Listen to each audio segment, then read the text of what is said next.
welcome back to the HWN Nerds podcast. I'm your host, Ethan, and today I'm joined by the other nerds of the roundtable as we're reviewing Doctor Who Season 2, and unfortunately, the final season for Ncuti Gatwa's 15th Doctor. But we'll get to that when we get to the final 2 episodes for this season. So, let's kick it off with the Christmas special, Joy to the World. I think Joy to the World was a very good Christmas special. I think it hit home with everything. I think the Time Hotel was a great concept. However, Joy herself is kind of not the main character, which you'd think an episode named after her should be the main character. That is Anita, in my opinion, the hotel worker, the hospitality worker, who coincidentally does reappear in the final episode of Ncuti Gatwa's season, of this season. So, I mean, I'm going to open the floor to the other nerds of the round table. What do you guys think of this episode? But I personally think they hit the nail on the head. I don't think they overused the religious aspects when they made Joy to the World, Joy herself, the Star of Bethlehem, or when they went a bit political with the corporation trying to destroy the planet to create more resources. I don't think they overdid the message this time, and I think it was an all-around good episode. But that is just based on what I can remember from this episode. This episode was ages ago. Okay, so moving on. The next episode of Ncuti Gatwa's season, and technically the first episode of Season 2, was the Robot Revolution. So I have a little bit of a tidbit for you guys. When I was watching this episode with my partner, we finished it, and then my mum watched it later on that day on iPlayer, BBC iPlayer, and she called me up halfway through the episode and was like, "Are we supposed to know who Belinda Chandra is? Because this episode is acting like I know who she is, and I have no idea who she is." And I had to tell her, "Mum, how much of the episode have you watched?" And she was like, "Well, I'm only like half the way through." And I was like, "Finish the episode. Just finish the episode, and all will be explained." And she did, and then she was like, "Ah, I get it now." That's why she looked familiar, because she'd completely forgot that the actress that's playing Belinda Chandra also played Mundy Flynn in last season's Boom episode, which was written by Stephen Moffat. So she completely forgot that. So when she was looking at the actress, she was like, "I feel like we should know this character, but I don't remember this character." Which I found quite funny. But yeah. Now, I didn't do this with the last episode because, well, I actually forgot. So, basically, Robot Revolution, it's a story of Belinda Chandra, obviously, and she meets the Doctor when she's kidnapped by robots and taken to a planet. The concept of Miss Belinda Chandra 1 is awesome. Like the novelty of buying a star for a loved one, and then it actually turning out to be an alien planet and the aliens think you're their queen is cool. That's classic Doctor Who sci-fi adventure, in my opinion. I love that for them, and but what also makes me giggle a little bit is the fact that it's not a downside, but it is. The concept of the episode where it turned out Al was the reason she got kidnapped, but she was also the reason Al got kidnapped, because he's an incel. I thought was pretty obvious. But then there's a dialogue line that's like, oh, planet of the incels. And I thought that line was unnecessary. That is my only downside to the episode. I think that one line was unnecessary. I think it kind of treats the audience like idiots. But the rest of it, I liked. I liked the fact. I liked the 50s retro vibe, sci-fi vibe. I liked the Mrs. Flood, you didn't see me, sort of thing for her cameo. I like the fact that they killed the cat. Like, that showed stakes. Sasha 55. I know a lot of people didn't like Sasha 55 because they established the character had a relationship with the Doctor only to kill her off. But then, and the Doctor be sad about it, but we didn't have an emotional connection to it. But we're not supposed to be in the Doctor's shoes in this situation. We're not supposed to be in the Doctor's shoes in this situation. We're supposed to be in Belinda's shoes in this situation. So, the fact that we don't feel any emotional connection to Sasha 55 when she dies, and the Doctor being sad about it doesn't really matter to us, is because it doesn't matter to Belinda. Or at least that's the way I took from it. I don't know what other people think. Let me know in like comments and stuff like that if I'm interpreting this different to you. But that is the way that I saw this. And I mean, like I said, I could be completely misinterpreting the way that is. But I feel like for that specific episode, our POV character isn't the Doctor, it's Belinda. Like, we follow Belinda from when she receives the star from Al, but up until she meets the Doctor. And then they do that really clever, really awesome every seventh word scene, which is my favorite scene in the entire episode. Yeah, I think if I was going to rate this one, I'd give it 7 out of 10 TARDISes. So, I think next on our list is the Well. Oh no, I'm wrong. It's Lux. I get that.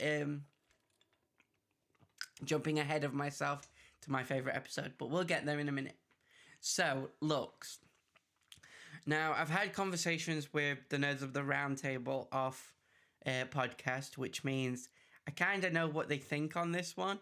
And I believe Rob, and correct me when I pan to the Nerds of the Round Table in a minute if I'm wrong, Rob, but I think this is one of your favourite episodes, whereas I disagree with this. I didn't think there was any stakes. Like, Lux wasn't threatening. This was our God episode for this season. This was our Devil's Cord episode for this season.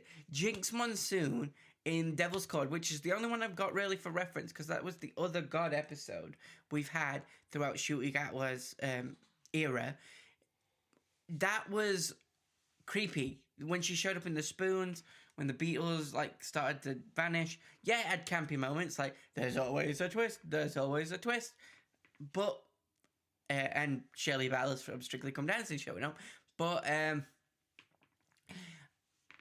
the end of the day, Maestro was creepy, and I felt a threat from Maestro.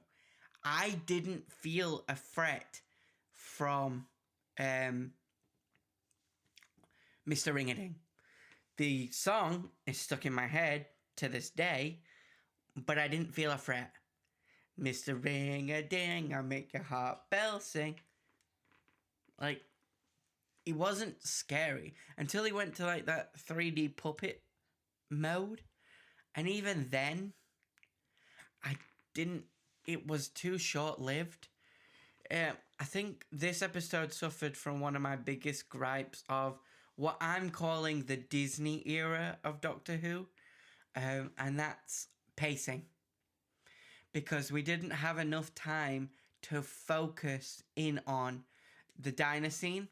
Yeah, it was there, and it was amazing. I'm glad that they finally acknowledged that the Doctor can't go in places that they used to just be able to wander around like that.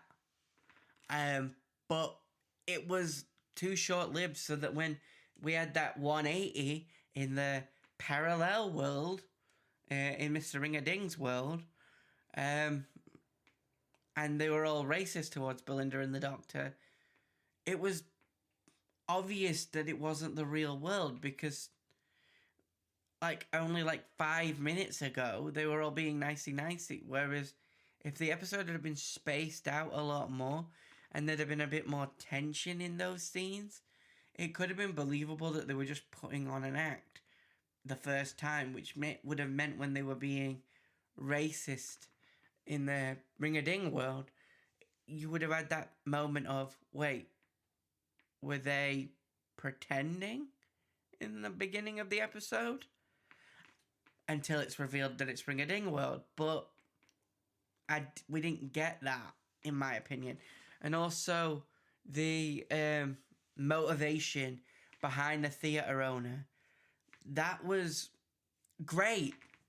Loved it. He was grieving his wife, so he just wanted to see her again, and Mr. Ring-a-Ding could bring her back through video. Awesome concept. Fantastic. Molto bene, to quote the Doctor. Mwah. But pacing again. We didn't get enough time with that guy for me to feel sorry for him when he had to choose between saving the Doctor and Belinda and giving up his access to his wife. I feel like the shorter seasons and shorter runtimes are hurting a lot of the episodes, and it got hurt the most, in my opinion. I personally would give this lower score than the Robot Revolution.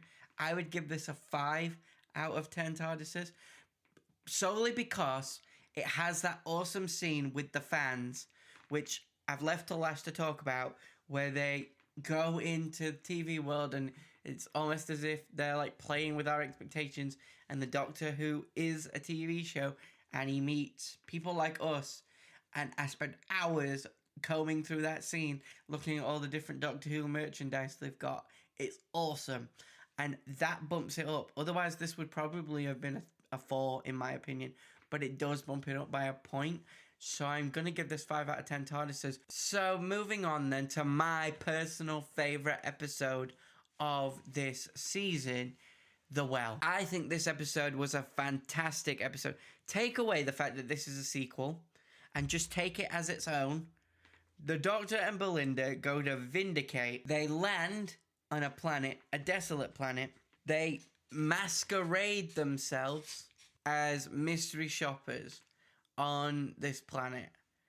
And while masquerading as these mystery shoppers, they uncover a mystery that ties back to one of the Doctor's old adventures. Now, when I was watching this episode, and you can ask my partner,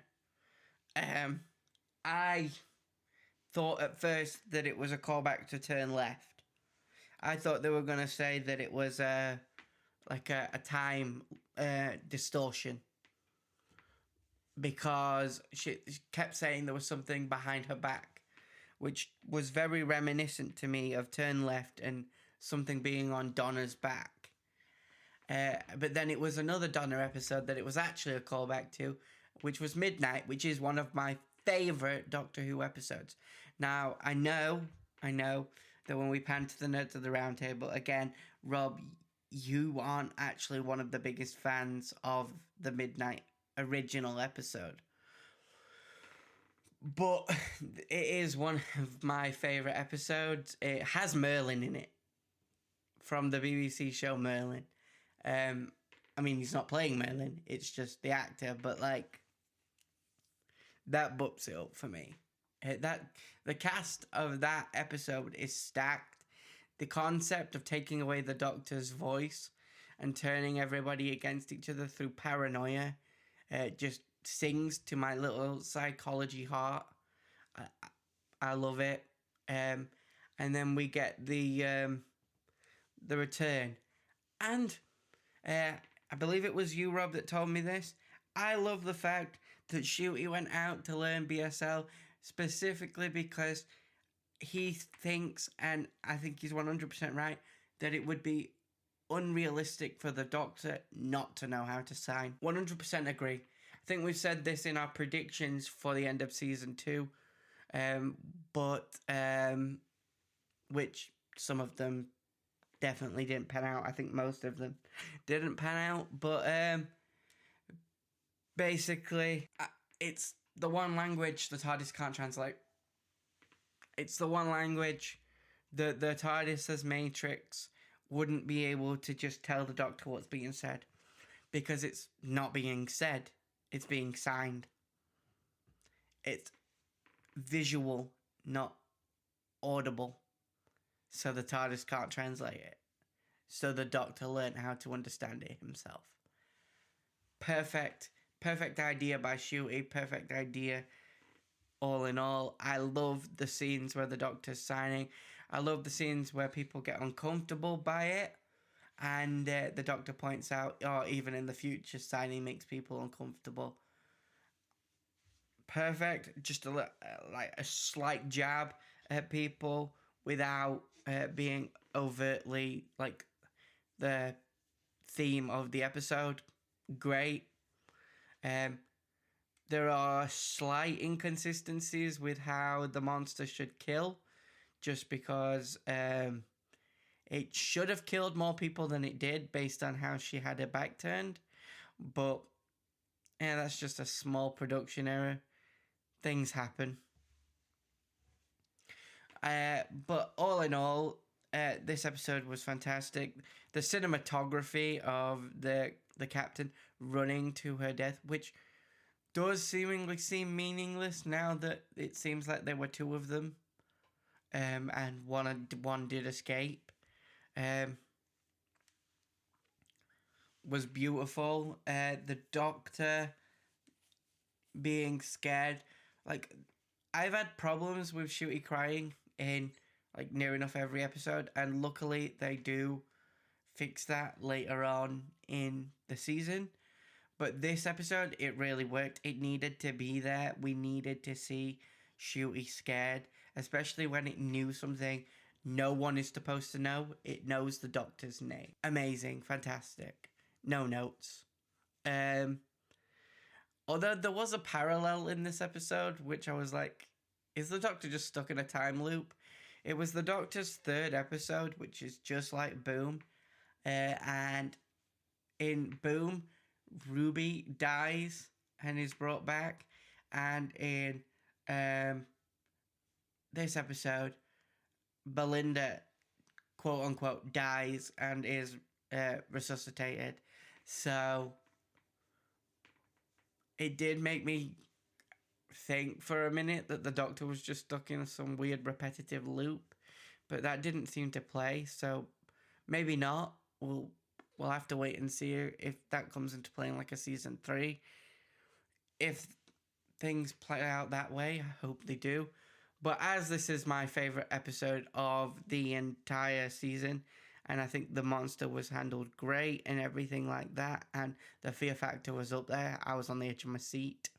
I'm going to give it an 8. 8 out of 10 TARDISes. So, moving on to Lucky Day. Lucky Day is the episode we get to meet my least favourite Doctor Who character since the characters in Linda from Love and Monsters were in the show. And that is Conrad. And the reason I bring them up is because I thought Conrad was going to be a parallel to Linda in that point, where he was just basically using the Ruby to try and find the Doctor. But it turns out, no, he's a nut job conspiracy theorist who hates all aliens and wants to defund UNIT and uses Ruby to prove his point. What a twist. Did not see that coming. I wasn't a big fan of the lovey-dovey part of the episode. It was very rom-com at the beginning. But when it was revealed that it was all staged, just to trick Ruby into helping them out and bringing back the classic like antagonist think tank as part of that, great. Conrad is so insufferable and unlikable. It's what you need from a villain like Conrad. perfect. How he got on the one show with Graham Norton and things like that, we'll never know. But hey ho. And then on top of that, seeing Kate go full dark mode was absolutely fantastic. Like, nobody calls out her Papa. Nobody. 100%, 110% actually, on Kate Lethbridge Stewart's side there. Don't diss the Brigadier. Great episode. Great foreshadowing for who Mrs. Flood turns out to be with the governor cameo. We haven't really touched on the Mrs. Flood cameos, and that's because none of them were really that memorable, apart from the first one and the governor one, in my opinion. But I think this episode was really well done. I don't think it's as good as The Well, but I think it's as good as like the Robot Revolution. Strong episode. If there was any downsides to it, it would probably be that Ncuti barely gets any episodes because there's only 8 episodes a season. And when you total it up, factoring in that he was in the 60th anniversary final episode, he was in both Christmas specials, and he was in 6 out of the 8 episodes from last season. And then he's been in a total of 7 of the 8 this season. That means that he's only actually been in 15 episodes total. That's not a lot. I know that technically they've only done They've only done 19 episodes of Ncuti Gatwa's series, but still, that is not a lot. The fact that, and I don't mean to like disparage anything, but the fact that Ruby and Belinda seem to have been in like more episodes than Ncuti has is a bit weird. Because when you look at it, Ruby was in the Church on Ruby Road Christmas special. She was then in every episode last season. She was featured more in Dot and Bubble than the Doctor was. And 73 Yards was all about her. She was then in Lucky Day, because that's all about her and Conrad's relationship. And then she's in the final 2 episodes of this season. So she's in 9 episodes. 9. And she's not even part of she's not even the main companion this season. And yet she's in 3 episodes. And one of them is a solo episode. Again, love Ruby as a character. I'm just saying that the downside for me for Lucky Day is that it was another Dr. Light story. And Ncuti'd barely been in any anyway. He's had 3 Dr. Light stories over 2 seasons. But the seasons are drastically shorter. That's all I can really say, to be honest, on that. So because of that, I can only give Lucky Day 7 out of 10 TARDISes. So, moving on to the story engine. This one, out of the gate, is beautiful. 100% gorgeous.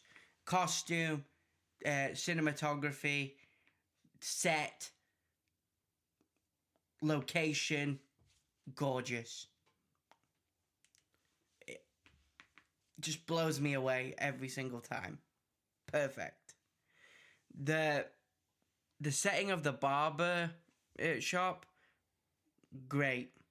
The artwork that shows up whenever someone tells a story, delicious. Love it. I also like the little hint that the Doctor is more connected to the stories than everybody else because his stories are more vivid and actually cinematic. Mwah. Again, no notes. Perfect. The villains, though, that's where it kind of takes a downward spiral for me. I feel like him being like an assistant to the gods of story, it was a cool niche. It like played on the fact that we thought we were getting another god story, and then he's the assistant of the gods. And yeah, she's a goddess because she's the daughter of Anansi, but she only plays like second fiddle to him. So, but he was kind of one note, like overlooked. That was his character motivation. My contributions were overlooked, so now I'm evil. The rest of the story was amazing. The villain was just one-dimensional, in my opinion. And because of that, I feel like it let the episode down a little bit. Love the return of Jo Martin as the fugitive Doctor and call back to her being tied to the daughter of Anansi. Amazing.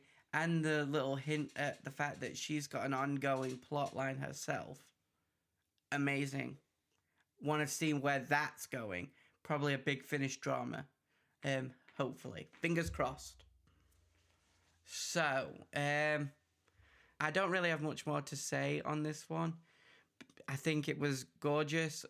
The only other thing I've got to say is the ending where he like delivers his big speech of his story to destroy the big engine. We had that. That's been done before in Doctor Who. That was the Rings of Akhaten ending. That's how they destroy the parasite in the Rings of Akhaten. And it was done much better with Matt Smith's speech.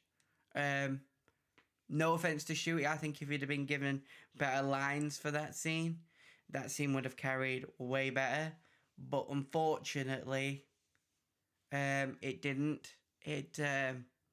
Matt Smith's was way better.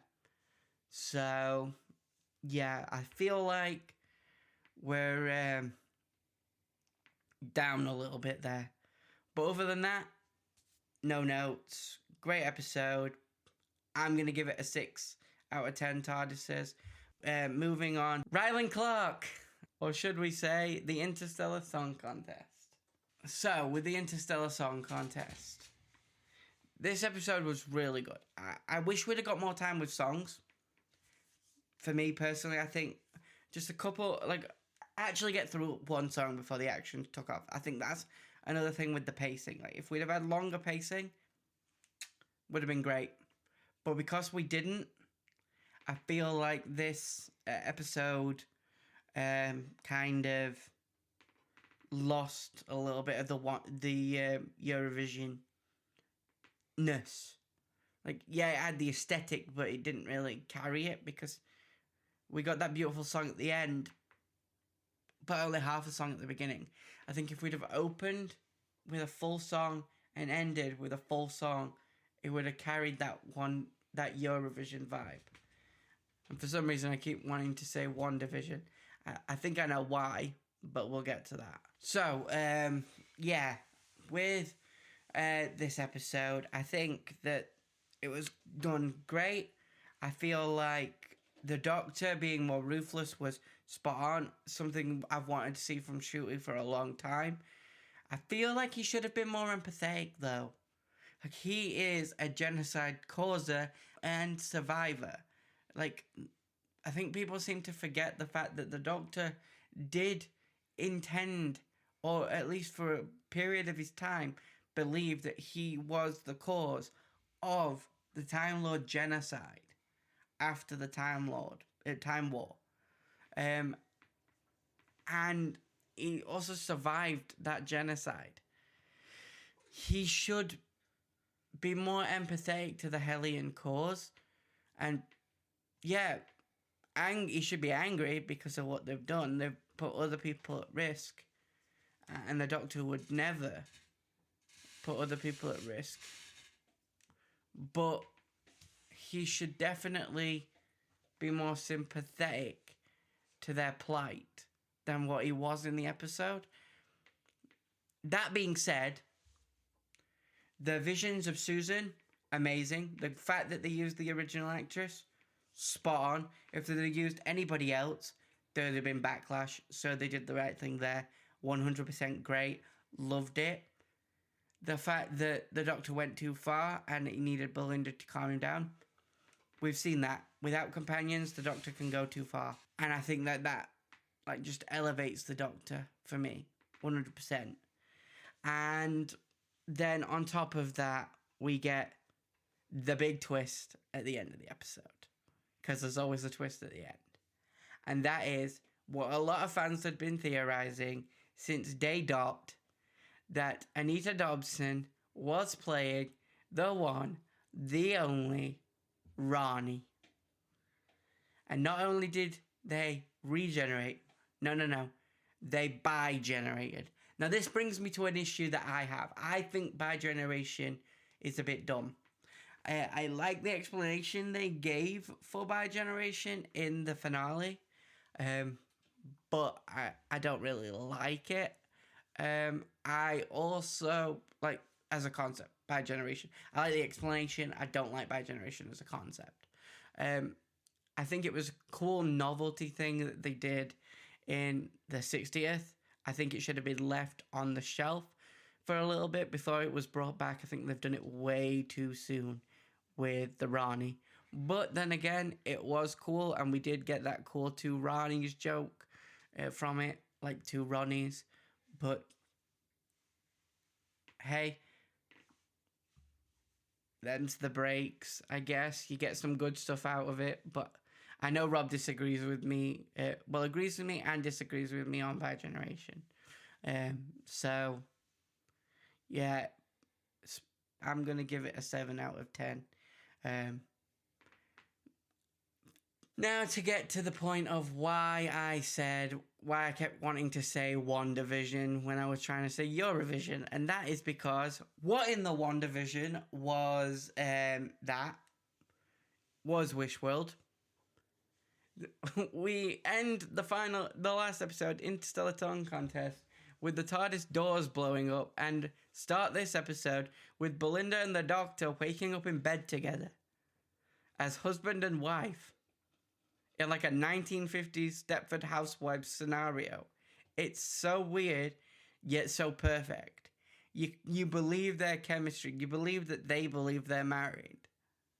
The slips were perfect. Retro unit, awesome.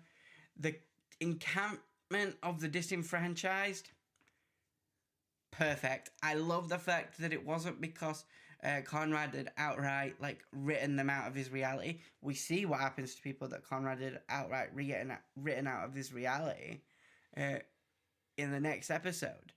These people were just under Conrad's radar, so they went by unnoticed.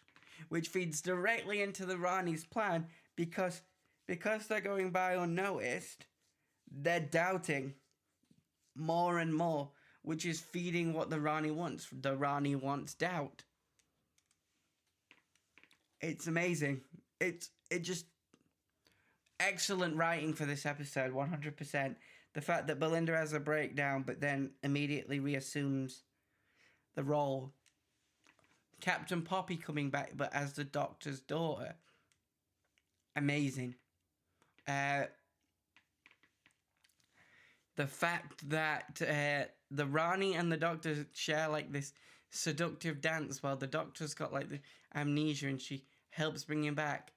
And then the announcement of Omega, which is what snaps the Doctor out of his haze. This episode was damn near perfect. I loved every second of it. It was one of the best Doctor Who episodes I've seen in a long time. For me, this is a 9 out of 10 TARDISes, and I'm going to need the nerds of the round table to list off its flaws to try and tell me why I'm wrong. I know that I said The Well is my favourite episode, and it is, but this is the best episode. The Well is my favourite episode, this is the best episode. Unfortunately, it's let down by its successor, which is Reality War. We pick Reality War up straight after the end of Wish World, with the hotel coming to the rescue and saving the Doctor. And it starts off strong. Starts off amazing. The Doctor puts his kilt on. He reasserts himself as the Doctor. He busts into unit. He opens the time hotel doors and he floods them back with the memory. Everyone in unit comes up. We get the unit turning its bow and firing on the dinosaur things. Awesome. We actually get an explanation for what the hell the dinosaur things are. Still awesome. And then it takes a nosedive. Omega shows up. And for some reason, he's a Kronos-looking Skeletor. I get what they were going for. Doesn't mean I like it. Negative points, guys. We don't need a big bad CGI monster at the end of every season. We don't need it this season. It was unnecessary. And to top it off, it does the unthinkable. You bi-generated the Rani 2 episodes ago just to have the newer version eaten by the Kronos Omega. It was unnecessary, overkill, and borderline ridiculous. Then you immediately shuffle from that plot to the Poppy plot. Now, I know me and Rob have a difference of opinion on this. Rob, and he can fill you in himself, but Rob thinks that this Poppy was always Belinda's child, and that the Doctor just reset time back to what it should have been. I, on the other hand, and I know other people in the Nerds of the Round Table see it differently, where the Doctor changed time so that Poppy ended up being Belinda's child. That Belinda never had a child before the Doctor does what he does. And I feel like they should have left it when Poppy faded from existence. There was no reason for Ruby to still remember Poppy. There was no reason for them to go back and try and find Poppy. It should have just been left at Poppy doesn't exist. Belinda goes home because that's what she's been trying to do all season, and the Doctor is alone again. And I don't know, the exertion of putting reality back together is what triggers this regeneration, if we are doing the regeneration. There was no need for any of that plot line. I feel like Belinda got fridged and forced into this mother role that didn't really fit her character or what we knew of her character. I know that Rob does disagree with me on this because we've had discussions on it. But that is my point, and that is why, while last episode was a 9 out of 10 TARDISes, this one is a 4. I would love to hear your guys' thoughts on this episode, whether you're on Rob's side of the fence, that Belinda always had a child, or if you're on my side of the fence, so let me know in the comments. But, oh my god, Billie Piper is the regeneration of the Doctor, and what a twist was that. That is amazing. I can't wait to see where they go with that. Let us know your thoughts on whether she's playing the Doctor, the Moment, or Bad Wolf. Love to see what everyone's consensus is on this, but wasn't seeing that coming. I know there's probably some people out there thinking that this is probably a cash grab for ratings. I'm kind of in that cult myself, but it is still exciting, and I know we're all probably just going to sit there, jump back in the TARDIS and watch it when she shows up on screen. So, let's get excited, guys. That being said, let's pan over to the Nerds of the Round Table and get their thoughts on this entire series of Doctor Who and the farewell to Ncuti Gatwa's 15th Doctor. Take it away, guys. It's me, Bob. I'm back. The season overall is a good 7 TARDISes out of 10, maybe 8. I enjoyed it a lot more than Ncuti's first series. I think it was a lot better than his first series. It's got nothing to do with him, it's more the writing. The first series wasn't the best. It wasn't bad. It was just not brilliant. But I am sad to see him go. For me, episode 1, Robot Revolution, was a good starting episode. Nice way to bring Glinda into it. She's an interesting character. It was good to see him chirping about. And you could, for me, I could tell he was more, what's the word? It synced into the character a bit more. And you could tell he was enjoying what he was doing. Overall, the episode, I guess the ending, I kind of assumed the ending from practically the beginning. But apart from that, I enjoyed it as the first episode. Second episode in was Lux. Another big bad thing. Like the musician and the toy maker. I enjoyed it. I enjoyed the cartoon aspect of it. I loved the fact you got to see like Doctor Who fans. I think me and every other Doctor Who fan would love that to happen in reality. Overall, it's one of my favourites of the series. Episode 3. Episode 3 was The Well. I loved The Well. It's probably my favourite out of the whole series. I love the reason why it didn't affect the one character, because she was deaf, so she couldn't hear him, which was fantastic. Way to explain it. I loved the fact, for what I heard, Ncuti purposely learnt sign language, because to him, the Doctor would know it, and he would. It was an interesting way to go about it. It was an interesting episode. I enjoyed it very much. I love the fact it was like a sequel to Midnight. To be honest, I enjoyed it more than Midnight, because Midnight's not one of my favourites of David's. But this is probably one of Ncuti's best ones. The way he played the character in this episode is probably one of my favourites of him. Next episode was Lucky Day. I don't mind when we get Doctorless episodes. I enjoyed the episode as it was. It was a fun episode. It was nice to see like an old villain thing come up again from the past. I assumed Conrad was a dick from the beginning of the episode, because he was just too nice at the start of the episode. As an episode, I enjoyed it.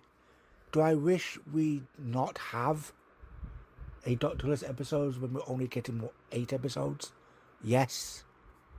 If you're going to give us one of these, give us an extra episode, please. As an episode, I enjoyed it. It was fun. It was a fun episode.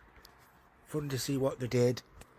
But Doctor Who, if you're going to give us a Doctorless episode, give us an extra episode, please. 8 episodes is not enough to have a Doctorless one. Episode 5 was the barbershop one, the story engine. I really enjoyed this episode. It's probably my second favourite out of the whole series. I love the fact it was like a storytelling episode, people were telling stories.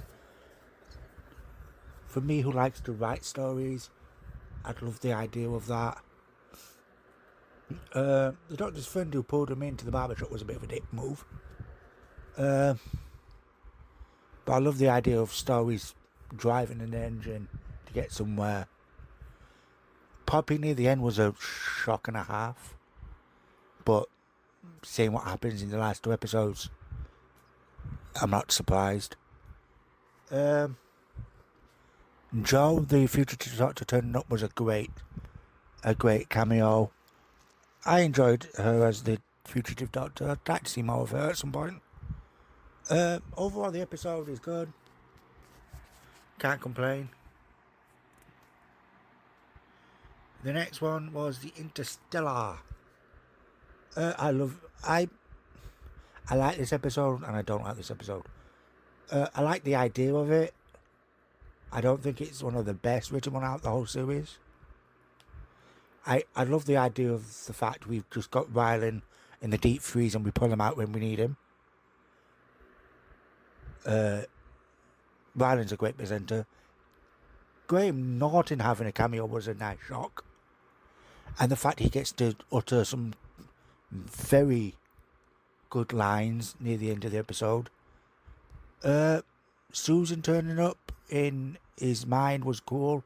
I'd like of that to have an end point to it, which we never really did in the series. As an episode, I enjoyed it. I think the writing could have been better. The ending could have been a bit more of a bang.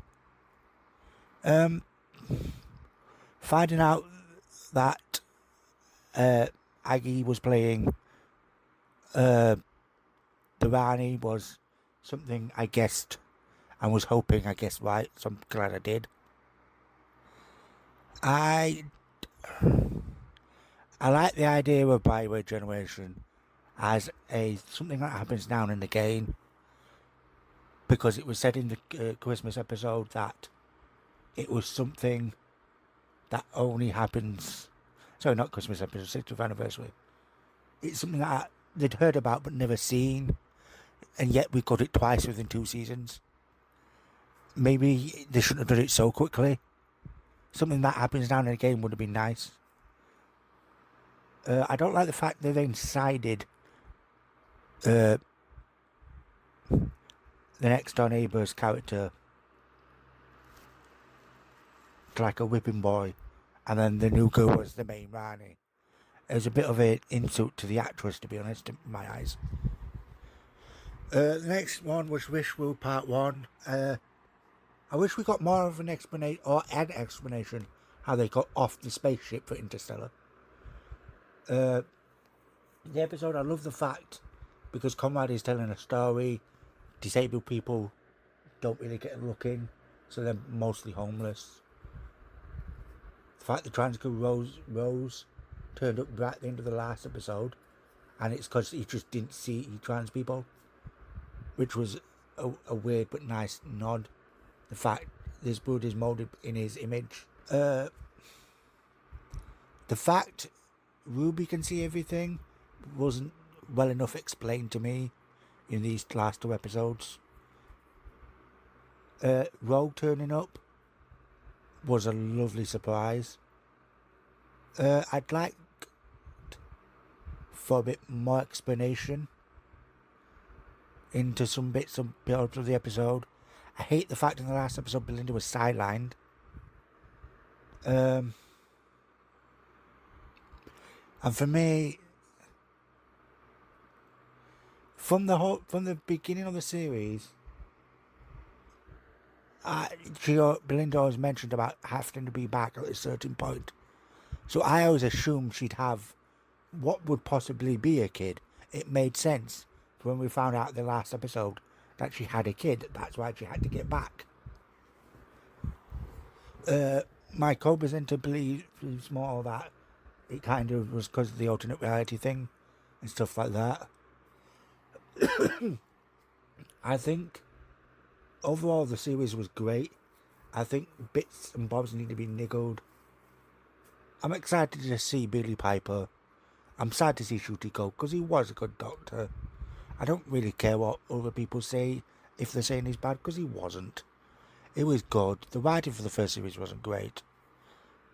I hope we see him again at some point as the Doctor, because he was good. I wish he stayed on for at least one more series so we could get endings of stuff. I hope this doesn't mean we're not never going to see Rogue again, because I'd like an end point to that. Because I like the ideas of like Rogue could be Jack. He just doesn't realise it. Or anyway, Billy Piper's going to be fun. But yeah, that's it, I think.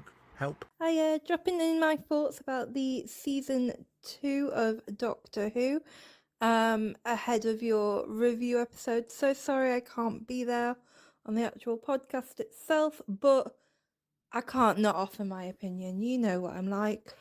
So I just wanted to quickly recap the series before we get into the finale. Because man, isn't there a lot to talk about there? So this season I do think was a lot better than Ncuti season 1. Standout episode for me has to be Lux. I absolutely loved Alan Cummings' cameo. I loved the cinematography of it. I thought it was brilliant. Loved the callback in the well. Trying to tie all that in. I loved that little tie back to midnight. I thought Lucky Day was a really great episode. I'm actually was quite loving the kind of how much Ruby was actually in this season compared to like what we thought we were going to have from her. And when we did see her, I thought her stories were done really, really well. And I loved the cheese of the Interstellar Song Contest, as in how brilliant that it aired at the same time as Eurovision. I know Eurovision's a bit hit and miss for people, but I love a bit of cheese. I love the camp that is Eurovision. So yeah, really, really strong season. It was in comparison to season 1. I do think for me, my least favorite episode was the robot revolution. And I did like the story in the engine, but I think coming from a kind of mythology based kind of background, these kind of ancient gods, I'd have loved more. Like, you know, when they're talking about like a Nasi, for example, the trickster god, I'd have loved like some of that to be fleshed out a bit. I feel like the themes that we're playing on in the story in the engine themselves could have been a series by itself, where like a bit like when the cracks started to appear in Smith's era. Same with like, I guess through the entire 2 seasons, where we've seen like the introduction of Maestro and then the introduction of Lux and stuff like that.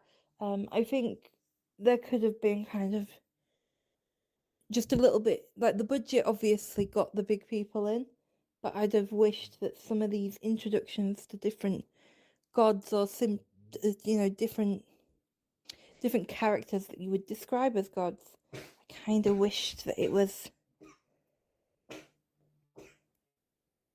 just a little bit more. Yeah, so but yeah, Lux by far favorite episode of the season. I loved elements of the other episodes. I just thought, oh, we could have taken that just a step further, and I think that for me kind of sums up the finale a little bit. There was I don't know if you're going to talk about them in terms of part 1 and part 2, or if you're talking Wish World as separate to Reality War. But I'm gonna talk about them as if they're kind of like part 1 and part 2, because obviously, unlike the Doctor, I can't see into the future, and kind of or travel to the future at least, and listen to the podcast and know what you're actually going to be doing. So I'll just drop my thoughts real quick. Did I love the introduction of the Rani at the end of the Interstellar Song Contest? Yes. Am I so disappointed that the Rani kind of showed up as the not Mrs. Flood, the bi-generated Rani?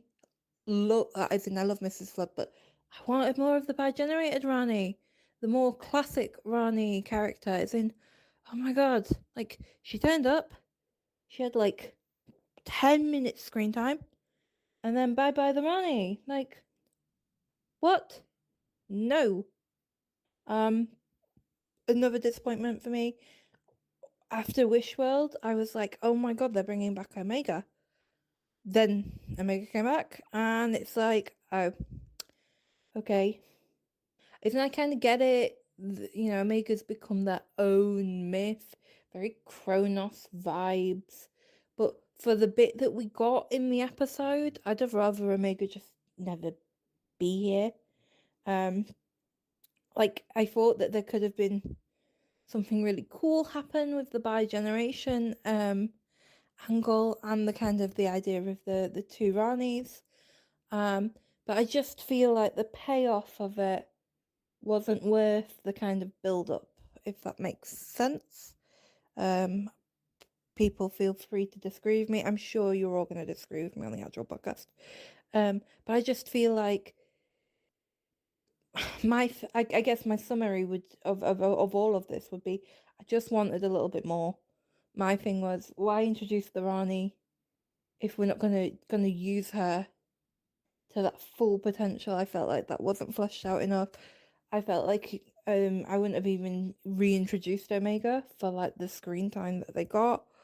I kind of, at the end of Wishworld, I was like, obviously, the reality's fake, but I kind of thought to myself, okay, when we get back to kind of the real timeline, I had an inkling that timeline itself would have been fake, but then the timeline it kind of reset to was not what I was expecting. I 100% wasn't expecting Poppy to be Belinda's daughter. Or this idea of the Doctor having a daughter to come into it. I thought that was really kind of sweet. But at the same time, I was more expecting that the Doctor thought they'd gone back to normal, dropped Belinda off at home, kind of thing, to her family. Maybe Poppy's in there, that doesn't really need to change. And then I thought that actually the reality we would be returning to would be a reality where the Doctor never bi-generated in the first place. I was strongly suspecting through like little things that had been going on through this season, and obviously the twist was that the bits you could tell you're not being told the whole thing was to do with Belinda. It wasn't actually to do with the Doctor. But I just kept thinking to myself, what if the Doctor is in an alternate reality and he's still in the rules of play put out by the toy maker, and so kind of like the whole 2 seasons never really existed in the first place because it's all still a game, and the only way to write it is I thought we were going kind of back to that bi-generation moment, only to find out that the bi-generation kind of doesn't happen. And you could either add Tennant's Doctor fully regenerate into Ncuti Doctor, or I thought that maybe we would watch the Doctor regenerate again, but this time we would never get we wouldn't see who the next one would be. Obviously we see a glimpse of who we think the Doctor, well, not the Doctor, but we'll get to that in a sec. But yeah, I kind of thought, I knew there'd gonna be some form of like, oh, you're not done yet, and you've got 15 minutes left of an episode and supposedly everything's wrapped up. It's not. But I kind of thought we were going a different direction, and I feel like the last 2 episodes didn't match the build-up that they'd had. That being said, I'm gonna miss Ncuti. I know a lot of people have kind of been like hit and miss about the Ncuti era of Doctor Who. And there was rumours about him leaving from kind of the off. I don't know the ins and outs behind that. I don't know if by the time this episode comes out we'll have more information on the ins and outs behind that. All I can say is, from my perspective, he's an up-and-coming good actor who has, it looks like the show hasn't been fully given the green light to go ahead. I fully see why he would do the 2 seasons and kind of move on if he's not gonna have a but I'm really gonna miss Ncuti. I'm gonna miss Ncuti's fun and nature. I'm going to miss his vibrancy. I feel like it was very refreshing following Capaldi and Whittaker's Doctor Who era. I felt like there was a lot of baggage, a lot of trauma in that. I thought it was really, really refreshing. So I am going to miss Ncuti in that respect.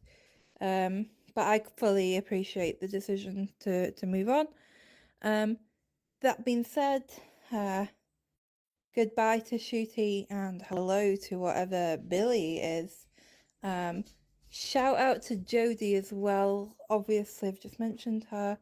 I thought it was really nice actually having Jodie's Doctor talk Ncuti's Doctor through the regeneration. This has been a bit of a trope that we've kind of seen over the last few regenerations, that the Doctor kind of has someone with them when they regenerate. Maybe not physically there, but kind of to talk through things a little bit. So I thought it was really good, and I felt like Jodie actually got the writing she deserved. She got her Doctor moment, so that was really great. I know as well that we've had the Fugitive Doctor also turn up in this season, as well as obviously Jodie's Doctor, and so it kind of felt a little bit like female. Okay, we've kind of set up for the return of Billie Piper. That being said, I'm sure everybody knows this by now, but Billie Piper wasn't introduced as the Doctor, so I'm not convinced that Billy is the Doctor. The Doctor, Ncuti's Doctor, as they were regenerating, did put their regeneration energy into the TARDIS, and then their regeneration, like the amount of energy coming out and the colour of it, was a lot different to previous regeneration iterations.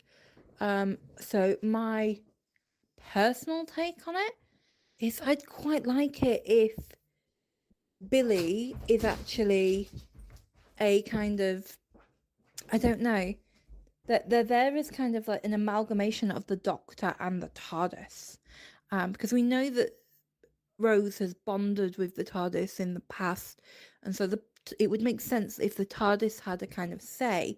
The TARDIS would use Rose's face, because obviously the Doctor gave some of that energy to the TARDIS. So I'm like, maybe what we're seeing is kind of the Doctor and the TARDIS melded together, and it's chosen Rose's face. I could be completely wrong, but that's just how it seems to me. Of course, we could also be having a return of the Moment or Bad Wolf. I don't think this is Billie Piper as the Doctor, and I don't think this is, if Billy is the Doctor, I don't think this is the face the Doctor is sticking with. I think it's kind of like this idea that the Doctor will try on a couple of familiar faces from the past, as the curator tells him.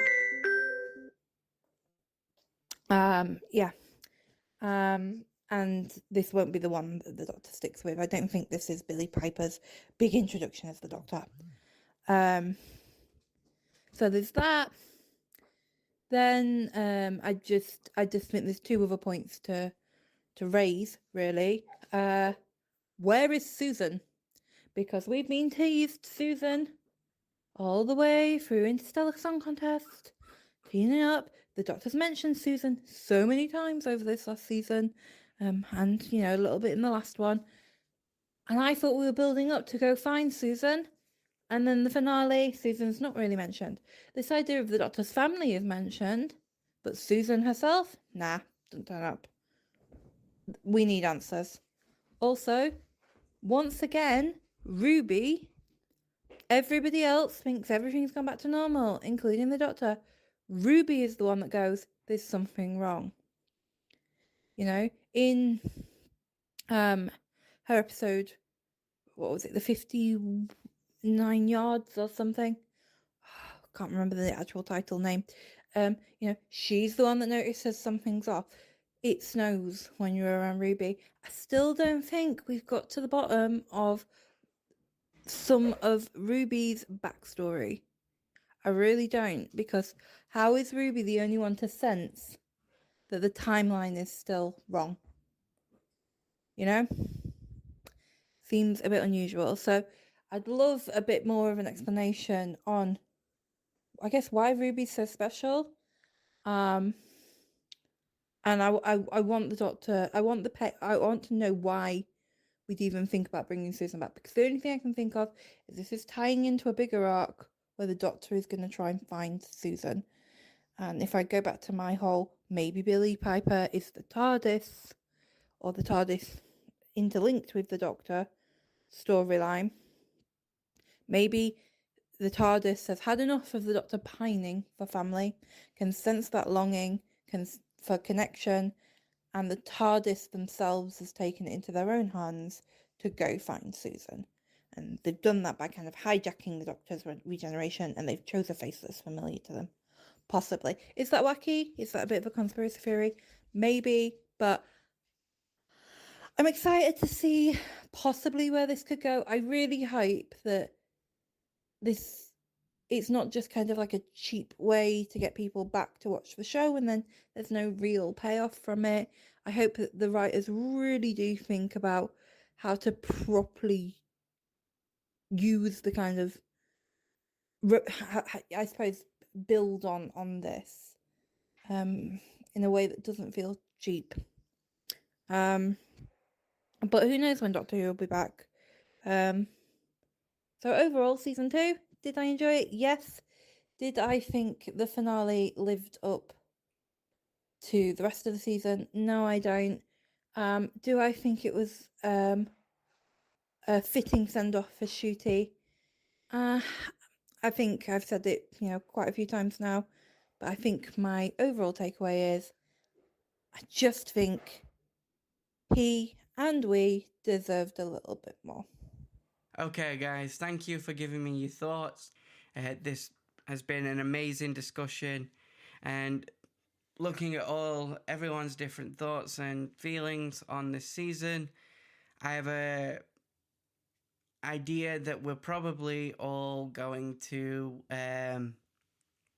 agree on that this season as a whole is better than last season, and as such I would give this season as a whole an 8 out of 10 TARDISes. Thank you everyone for watching. I hope you've enjoyed this Doctor Who review.